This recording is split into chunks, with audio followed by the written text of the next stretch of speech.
show your boys how to make a drag tune inside of Selfish. Before we start though, there is going to be some things that are required. First off, you're going to need the Advanced Tuning Game Pass, allowing you to access the advanced suspension settings, the differential settings, stereo settings, and the gearing settings. And to be able to have a stage 3 engine, force induction, brakes, fuel reduction, and transmission, is going to require a rank 3 at either the dealership employee, Sunset Performance, or Sussy's mechanic shop. But enough of that, let's get straight into this guy. Alright, so the vehicle that we're going to be tuning today is going to be the Dodge Charger Hellcat. Now the first thing that we're going to change is this car's appearance, which is optional, but I'm going to be doing this. So first things first, I'm going to of course equip the drag wheels, which you can do by going to the wheel section, click on drag, and then just find what wheel you actually want. And what wheel I actually like is this one right here, the third to last wheel, costing you $3,000. And this is how the wheels actually look. Alright, now it's time for the actual tuning. Alright, once you're in performance, go ahead and equip the stage 3 engine, the stage 3 turbocharging, race brakes, race weight reduction, grip tires, and then the race transmission. Now here we have the suspension. So what I'm gonna do is actually lower the car. I'm gonna lower it to like right here, and then I'm gonna change the damp to 150. Now for the pre-comp and the extension limit, I'm gonna bring them all the way up, and then I'll bring the compression limit to like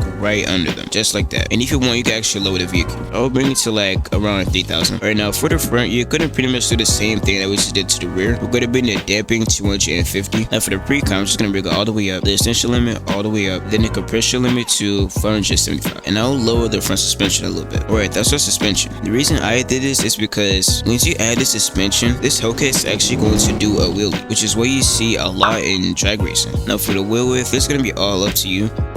For the wheel size, you don't really need to change anything, but I guess I'll bring them down just a little bit. And then I'll add a negative camber, just ever so slightly. Then for the offset, I'm just bring it in just a little, so that it isn't really sticking out so much. And then for the steering, you can leave it stock, but for the drivetrain, we're going to put in all-wheel drive. Once you do that, you're going to head on to the differential. Now for the rear diff, we're going to bring the power all the way up to 100. And then for the coast, I'm going to bring it down to like 5, then the preload to 10. And then for the front diff, just do the same thing. The power to 100, the coast to 5, and then the preload to 10. And then for the turbo vector, I'm going to bring it to like around 35ish, 40ish. I'm bringing it to 35. And lastly, for the gearing, since this is going to be a drag build and it's not going to be meant for top speed, we'll be bringing the frontal drive more to the right. A shorter frontal drive means more acceleration while costing you top speed. Alright, that is our drag tune. Now we can go to this spot to actually test the build out, where you're going to see what the suspension tuning actually did to this vehicle. Just pay attention to the front.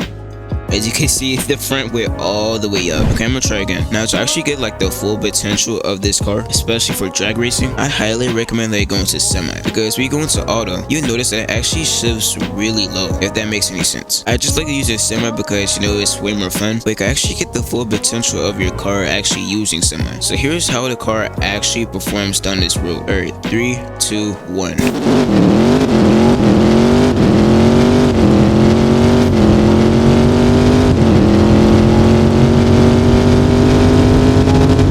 As you can see, the top speed is, whoa, I see the front flip like crazy, okay.